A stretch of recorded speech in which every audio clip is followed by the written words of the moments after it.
कहानी की शुरुआत होती है वर्ल्ड वॉर 2 के दौरान। साइटो नाम के एक जापानी बिजनेसमैन को कुछ दूसरे बंदियों के साथ जापान वापस भेजा जा रहा था, जहां उन्हें गुलामी में काम करना पड़ेगा। साइटो को सबसे दूर अकेला रखा गया था। जल्द ही 2 पहरेदार उसे शिप के कमांडर के पास ले गए। कमांडर ने उसे नफरत भरी नजरों से देखा और कहा कि अपने देश से गद्दारी करना माफी के लायक नहीं है, लेकिन मौत की सजा तो बहुत आसान होगी तुम्हारे लिए। जो गुनाह तुमने किया है उसके लिए काफी नहीं है। तभी कुछ दूसरे सिपाही ब्रॉन्सन नाम के एक दूसरे कैदी को पकड़ के ले आए। ब्रॉन्सन ब्रिटेन से था। उसके अंदर जापानी लोगों के लिए गहरी नफरत भरी हुई थी। कमांडर ने फिर अपना प्लान बनाया। इन दोनों की जितनी भी जिंदगी बची है उस दौरान ये जंजीरों से एक दूसरे से बंधे रहेंगे। सिपाही आगे बढ़े और दोनों के पैरों को हथकड़ी से जोड़ दिया। ब्रॉन्सन ने कहा कि मुझे मार दो, बस एक जापानी के साथ मत बांधो, लेकिन किसी ने उसकी बात नहीं सुनी। ऐसा लग रहा था मानो यही उनकी किस्मत है। लेकिन तभी उस जहाज के ऊपर दुश्मनों का हमला हो गया और वहां जितने भी सिपाहियों को बंदी बना रखा था उन सब ने बगावत शुरू कर दी। ब्रॉन्सन और साइटो इस मौके का फायदा उठाकर भागे और सिपाहियों के साथ लड़े।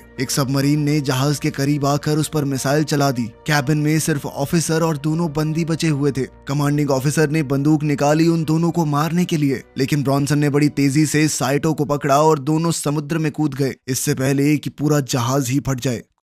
कुछ घंटों बाद ब्रॉन्सन तैरते हुए साइटो को एक सुनसान आइलैंड तक ले गया। जमीन पर पहुंचकर वो बेहोशी में गिर पड़ा। अगले दिन साइटो ने उठकर सोचा कि ये सब एक बुरा सपना था, लेकिन जब उसने अपने पैर में जंजीर देखी तो सच से सामना हुआ। उसने ब्रॉन्सन को जगाने की कोशिश की, लेकिन वो बेहोश पड़ा रहा। पास में एक सिपाही की लाश भी मिली जो किनारे पर बहकर आ गई थी और साइटो ने उसकी बंदूक निकाल ली। अब वो सोच ही रहा था कि ब्रॉन्सन को गोली मारकर आजाद हो जाए, लेकिन ब्रॉन्सन ने अचानक उठकर उस पर हमला कर दिया। दोनों के बीच में जबरदस्त लड़ाई हुई। जब वो दोनों समुद्र के किनारे लड़ रहे थे तभी पानी से एक भयानक सी चीख सुनाई दी। ब्रॉन्सन ने साइटो को समुद्र में धकेलने की कोशिश की, लेकिन साइटो के घायल पैर से खून बहने लगा, जिसे सूंघकर वो अनजान जीव उनके पास आने लगा। इस जीव ने ब्रॉन्सन को झटके से खींचा और उस पर हमला किया। तेज पंजे और बिजली जैसी रफ्तार। साइटो ने तुरंत बंदूक उठाई और पहले ब्रॉन्सन पर निशाना साधा, लेकिन ब्रॉन्सन को ना मारते हुए उस जीव को मार दिया। वो जीव पीछे हटा और पानी में गायब हो गया। ब्रॉन्सन अब घायल हो गया था। दोनों समझ गए कि इस आइलैंड पर उनकी आपस की दुश्मनी से कहीं ज्यादा खतरनाक कुछ और मौजूद है। दोनों ने एक समझौता किया ताकि जिंदा रह सकें। बीच से थोड़ी दूर जाकर ब्रॉन्सन ने पूछा कि वो जीव क्या था, लेकिन वो दोनों अलग भाषा बोलते थे, तो साइटो ने सिर्फ समझने का नाटक किया, लेकिन उसका चेहरा साफ दिखा रहा था कि वो जानता है कि उसने अभी क्या देखा है। साइटो कुछ वक्त के लिए चुप रहा, सोचता रहा कि आखिर कैसे बचा जाए, लेकिन आखिर में हताश होकर वो समझ गया कि यहाँ मरना तय है। लेकिन ब्रॉन्सन ने उसे तुरंत रोक दिया और कहा कि तुम पागल हो गए हो क्या। फिर उसने बंदूक की आखिरी गोली निकालकर साइटो को दी और कहा कि हम दोनों को मिलकर उस जीव से लड़ना होगा जो उनका पीछा कर रहा है। दोनों को कुछ सामान मिला जो समुद्र के किनारे बह कर आया था। ब्रॉन्सन ने एक सिगरेट का पैकेट ढूंढा और साइटो को पकड़ाई, लेकिन साइटो ने उसे लेने से मना कर दिया। उसकी आंखों से उदासी छलक रही थी। जब ब्रॉन्सन कुछ काम का सामान ढूंढ रहा था तो उसे एक नौजवान सिपाही की लाश वहां मिली, जो कि उसका अपना साथी था। वो रो पड़ा और कहने लगा कि ये तो बस एक जवान सा लड़का था, इसकी पूरी जिंदगी पड़ी थी अभी। वो जिंदा होता अगर साले जापानियों ने ये जंग न शुरू की होती तो। साइटो चाहे उसकी एक भी बात न समझ पाया हो, उसके दर्द को पूरी तरह महसूस कर पा रहा था। उसने ब्रॉन्सन को पानी पिलाया। ब्रॉन्सन ने पानी पी लिया और वो दोनों मिलकर रात के लिए और चीजें इकट्ठा करने लगे। जब अंधेरा हुआ तो दोनों ने मिलकर काम चलाने के लिए कैंप बनाया। ब्रॉन्सन ने अपना जूता पहनने की कोशिश की, लेकिन जंजीरों की वजह से उसे दर्द हो रहा था और वो जूता नहीं पहन पाया। तब साइटो को समझ आया कि उसने एक मरे हुए सिपाही के बड़े जूते ले लिए थे और उसने एक जूता ब्रॉन्सन को दे दिया, लेकिन ब्रॉन्सन ने उसे पहनने से साफ मना कर दिया, क्योंकि वो किसी भी जापानी चीज को हाथ तक नहीं लगाना चाहता। साइटो ने कुछ क्रैब्स पकड़े और अपने नए साथी को खिलाए। ब्रॉन्सन जो अब दिनों से भूखा था उसे लेने के लिए पहले तो हिचकिचाया, लेकिन फिर उसने खाना ले लिया, लेकिन वो क्रैब उसके हाथों से मिट्टी में गिर गया। साइटो ने ये देखकर अपना क्रैब उसे दे दिया। ब्रॉन्सन ने पहले तो मना कर दिया, लेकिन फिर साइटो ने जिद की और क्रैब उसके पास रख दिया। ब्रॉन्सन बहुत भूखा था। जैसे ही उसने क्रैब को चखा उसे बहुत पसंद आया। धीरे धीरे दोनों एक दूसरे के साथ थोड़ा खुलने लग गए। फिर ब्रॉन्सन ने अपने बारे में ढंग से बताया और साइटो कुछ कुछ समझ पा रहा था। वो उसका नाम लेना भी सीख गया। फिर उसने बताया कि मेरा नाम साइटो है। ब्रॉन्सन ने पूछा कि हम इन जंजीरों का क्या करें, लेकिन साइटो चुप रहा। बाद में ब्रॉन्सन ने एक हथियार बनाया ताकि चेन काटी जा सके। उसने कोशिश की लेकिन वो कामयाब नहीं हुआ। तभी साइटो ने चेन के कमजोर हिस्से की तरफ अपने पैर से इशारा करते हुए जापानी में कुछ कहा। ब्रॉन्सन समझ नहीं पाया, लेकिन उसका इशारा देखकर उसने सोचा कि क्या उसे कोशिश करनी चाहिए। साइटो ने उसे हौसला दिया और 2 वार करते ही चेन ढीली पड़ गई। अब ब्रॉन्सन की बारी थी और साइटो ने हथियार मांगा, जिससे ब्रॉन्सन थोड़ा घबरा गया, लेकिन फिर भी उसने भरोसा किया। जब साइटो ब्रॉन्सन के पैर के पास चेन पर मारने लगा तो ब्रॉन्सन ने कहा कि भाई मुझसे नहीं देखा जाएगा, मैं अपनी आंखें ढक रहा हूँ। ये बात सुनकर साइटो हंस दिया। फिर एक ही वार में उसने ब्रॉन्सन को आजाद कर दिया। ब्रॉन्सन खुशी से झूम उठा कि उसका पैर नहीं गया और वो दोनों खुशी से जश्न मनाने लगे, लेकिन उनकी आवाज ने अंधेरे में छुपी हुई किसी चीज का ध्यान खींच लिया। साइटो को महसूस हुआ कि कोई चीज उनके पास आ रही है और दोनों सतर्क हो गए, लेकिन वो प्राणी जल्द ही वहाँ से गायब हो गया। दोनों ने हथियार उठाए और सबूत ढूंढने निकल पड़े। साइटो को रेत में कुछ निशान मिले और उसने एक छोटी सी जांच शुरू की, लेकिन तभी एक आवाज ने उसका ध्यान खींच लिया। जब उन्होंने पलट कर देखा तो पता चला कि ये तो 2 जापानी फौजी हैं, जिनके साथ एक कैदी भी है। ब्रॉन्सन को शक हुआ कि साइटो अब उसका साथ छोड़ देगा, लेकिन साइटो ने ब्रॉन्सन को दिखाने के लिए कि वो उस पर भरोसा कर सकता है, अपना हथियार उसे दे दिया और कहा कि जल्दी से छुप जाओ। साइटो वहीं रुक गया और उसने देखा कि खाना उबल रहा है। तभी एक फौजी को कुछ महक आई और वो देखने गया, जहां उसे लगा कि कोई कैंप में सो रहा है। साइटो सामने आ गया और कहा कि गोली मत चलाना, और ब्रॉन्सन दूर से ही ये सब देखता रहा। फौजियों को ये नहीं पता था कि साइटो को एक गद्दार घोषित किया जा चुका है, इसीलिए वो उस पर भरोसा करने लगे। लेकिन ब्रॉन्सन ये नहीं जानता था कि असली खतरा उसके बिल्कुल पीछे है। कैंप में साइटो ने अपने पुराने साथियों से पूछा कि क्या कोई बचा है। उस आदमी ने जवाब दिया कि सिर्फ हम लोग ही बचे हैं, क्योंकि उन्होंने लाइफ जैकेट पहनी हुई थी, बाकी सब डूबकर मर गए। ब्रॉन्सन को थोड़ा देर से समझ आया कि समुद्र का वो जीव उसके पीछे है। वो इतना डर गया कि समझ नहीं पाया क्या करना चाहिए, और आखिरकार उसने अपनी आंखें बंद कर ली। लेकिन जब उसने दोबारा आंखें खोली तो देखा कि वो डरावना जानवर वहां से गायब हो चुका है।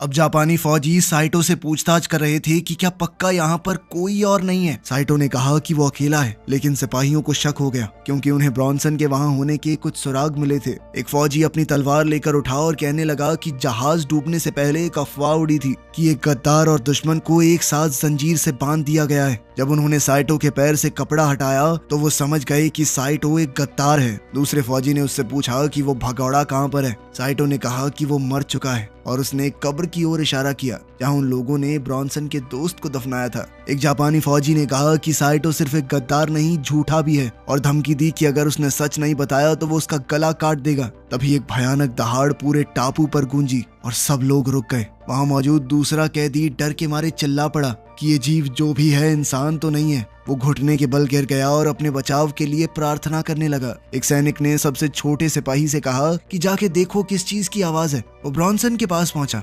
ब्रॉन्सन ने एक सूखी पेड़ की टहनी पर पैर रखा और आवाज आई। सैनिक उसकी तरफ बढ़ने लगा, लेकिन तभी जानवर की गुर्राहट की आवाज सुन के वो दूसरी तरफ भागा। वो सैनिक जंगल के रास्ते गुफा के गेट तक पहुंचा और अंदर घुस गया। उसे ये नहीं पता था कि ये जीव गेट के पत्थरों के बीच ही छुपा हुआ है। इसी बीच ब्रॉन्सन ने अपने दोस्त को बचाना चाहा। गुफा के अंदर जीव सैनिक के पीछे से निकला। सिपाही ने घूमकर अपनी तलवार से उस पर वार किया, लेकिन उस जीव ने सिपाही का हाथ झट से तोड़ दिया। उसकी चीख पूरे टापू पर गूंजने लगी। दूसरे सिपाही ने सोचा कि ये साइटो की वजह से हुआ है, तो वो उसे मारने गया, लेकिन ब्रॉन्सन ने उस पर वार करके उसे ही मार डाला। जब ब्रॉन्सन उस पर गोली चलाने ही वाला था, तभी जीव ने सिपाही का सर उन पर तोड़कर फेंक दिया और एक भयानक चीख मारी। दोनों वहां से छुपने के लिए भागे। जीव घायल सिपाही के पास पहुंचा और उसे पूरा खत्म कर दिया। दूसरा कैदी भी भागा, लेकिन जीव उस पर चढ़ गया और उसे भी मार डाला। ब्रॉन्सन और साइटो दूर से ये सब देख रहे थे। उन्होंने तय किया कि उन्हें निकलना चाहिए, लेकिन जीव ने उन्हें भी देख लिया और पीछा करने लगा। दोनों जंगल की तरफ दौड़ने लगे और साइटो मशेटी से रास्ता साफ करता गया। ब्रॉन्सन ने कहा कि मेरे पास एक प्लान है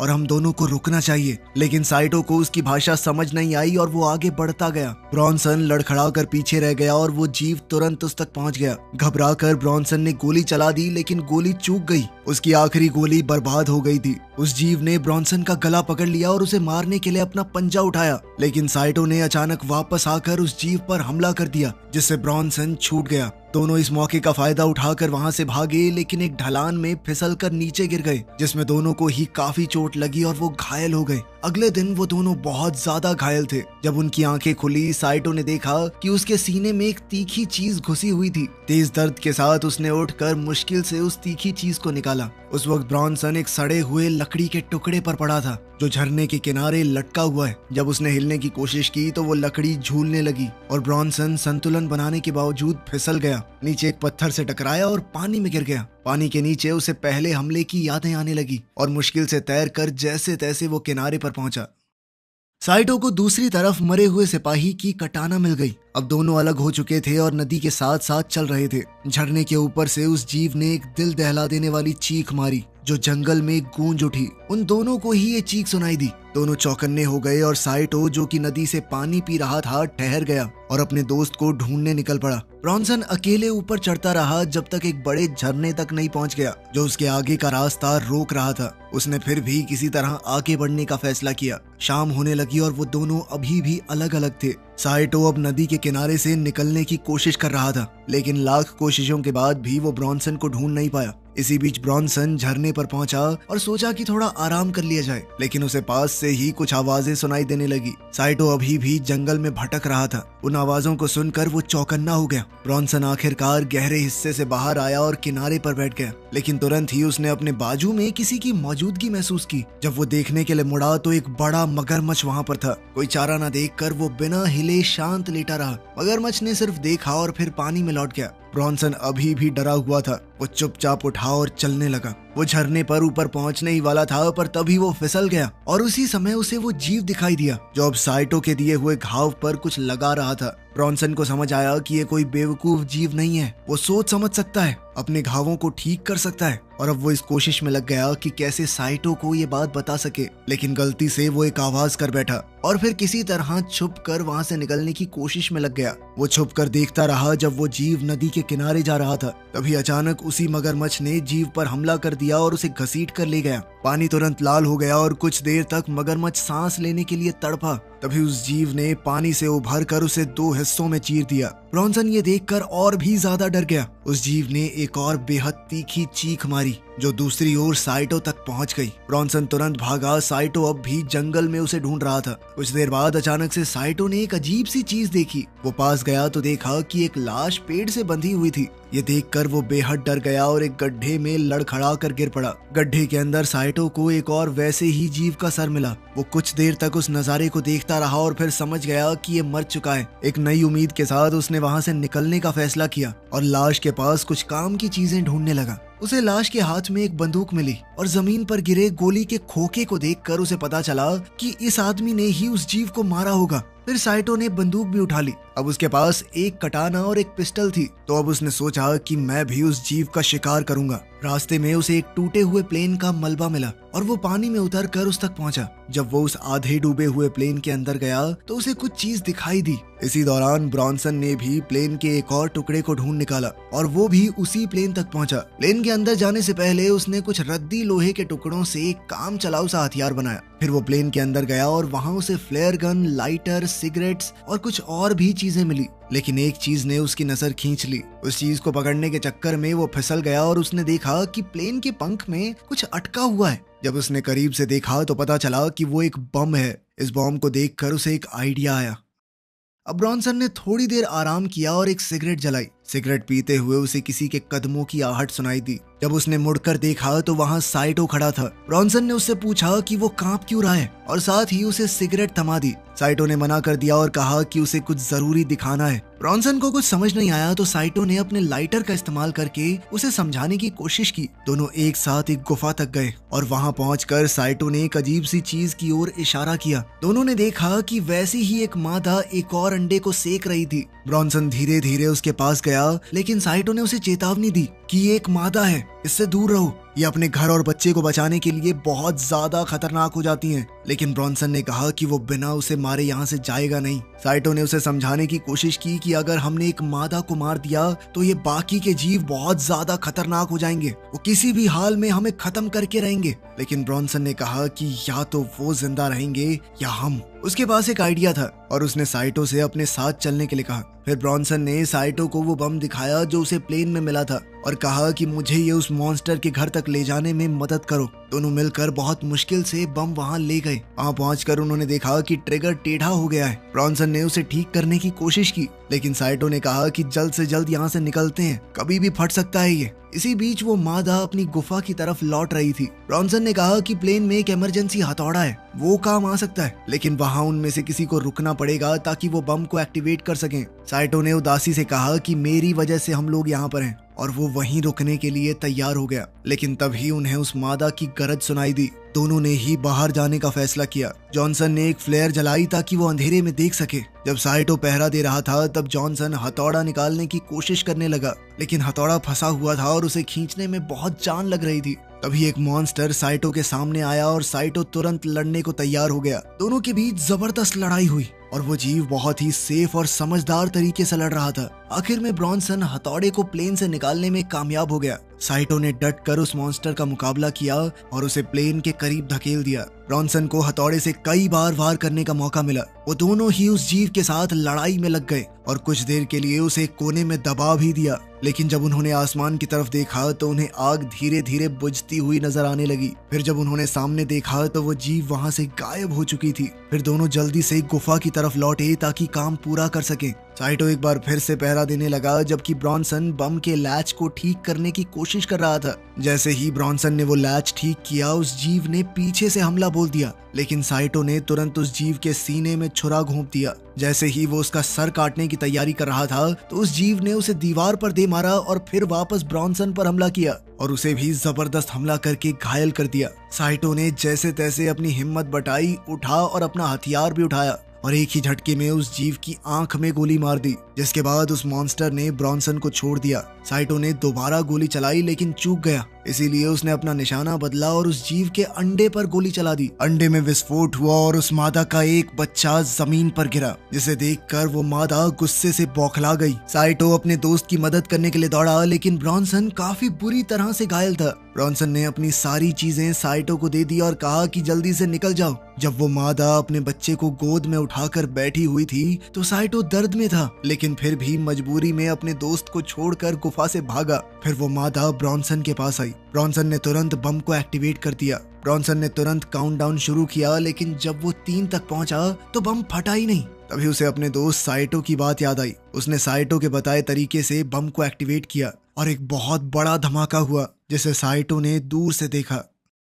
अपने दोस्त को खोकर साइटो बहुत उदास हो गया। फिर उसे वही भयानक चीख सुनाई दी और उसे समझ आ गया कि वो जीव अभी भी जिंदा है। अब उसने झाड़ियों के बीच से भागना शुरू किया और वो मादा भी उसका पीछा करते हुए जंगल के रास्ते से भाग रही थी। साइटो समुद्र के किनारे पहुंचा और निराश होकर घुटनों के बल गिर गया, लेकिन फिर उसे अपने दोस्त की कुर्बानी याद आ गई और गुस्से में उसने लड़ने का फैसला किया। जैसे ही वो मादा समुद्र किनारे पहुंची और देखा कि कोई उसके सामने घुटनों पर बैठा है तो वो एक ही झटके में उस पर झपट पड़ी, लेकिन वो एक जाल था। साइटो रेत से उठा और उस जीव के सामने खड़ा हो गया। उसने उस जीव पर वार किया, लेकिन खुद भी घायल हो गया। उसने हार नहीं मानी और उस जीव का सामना करने के लिए दोबारा खड़ा हो गया। उसने उस मादा को ये कहकर ललकारा कि मार दिया ना तेरे बच्चे को, आजा।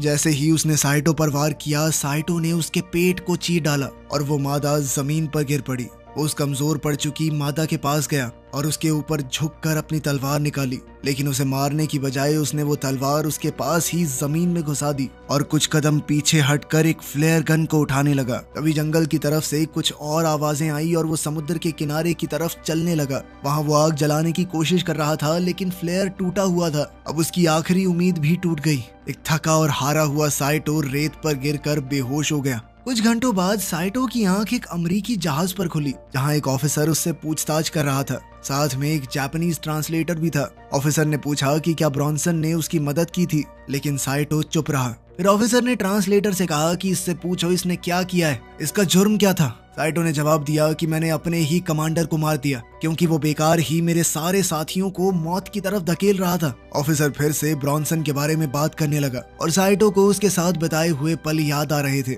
आखिर तक आते आते वो दोनों सच्चे दोस्त बन गए थे। ऑफिसर ने पूछा कि क्या कोई और भी जिंदा है उस आइलैंड पर। साइटो ने कहा कि वहाँ कोई नहीं बचा। फिर वो जहाज की खिड़की से बाहर देखने लगा। जब उनका जहाज किनारे से दूर जा रहा था तब पता चला कि वहाँ तो वैसे कई और जीव भी जिंदा हैं और इस आइलैंड पर उनका ही राज रहेगा। वीडियो पसंद आई तो लाइक कर देना, चैनल को सब्सक्राइब कर लेना। मिलते हैं अगली वीडियो में।